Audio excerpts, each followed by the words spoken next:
Welcome back, class. I'm Dr. April Ström, and in a past video, I showcased finding the derivative of this particular function, k of x equals e to the x over x to the fifth.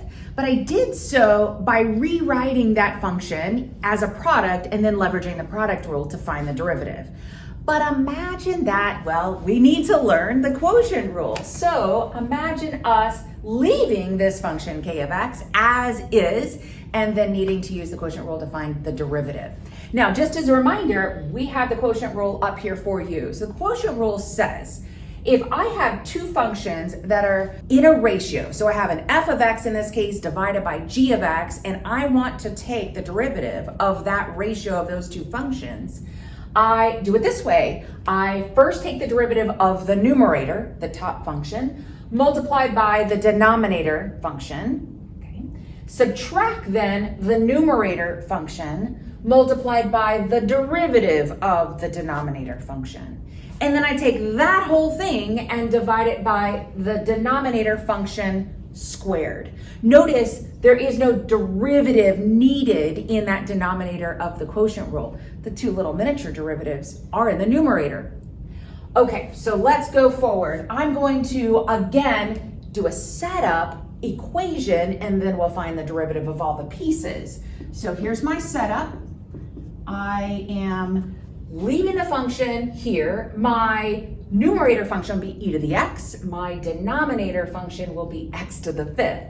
So using the quotient rule, I'm going to take the derivative of e to the x, but not yet. I'm just setting this up. So I will in a moment take its derivative. And then I want to multiply by the denominator function. Well, that's x to the fifth. So multiply by x to the fifth. And then we will subtract, because the quotient rule tells us we need to subtract those two products. We will then subtract off the numerator function, e to the x, multiplied by the derivative of the denominator function, so x to the fifth, but its derivative. And then don't forget, we need to divide all of that by the denominator function squared. So this whole thing divided by whatever I had in the denominator, in this case, x to the fifth, but then I will square that. No derivative, again, is needed in the denominator. And I should say that all of this, let me scooch this over, all of this is going to be a k prime of x. So this is my derivative of this original function, and it will equal all of this stuff. So here's my setup. Now let me go through and actually find the derivative of the pieces. So I have k prime of x is equal to, well, once again, e to the x, our most favorite function. So the derivative of e to the x, it turns out, is still just e to the x. Then we multiply by the x to the fifth that is there. Subtract off e to the x.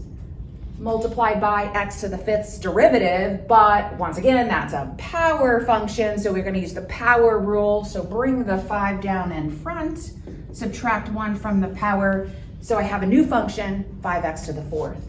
Then all of that is divided by, here you could leave this as x to the fifth squared, or you could say, if you recall, a power to a power, we actually multiply those powers together, so you could say this is x to the 10th.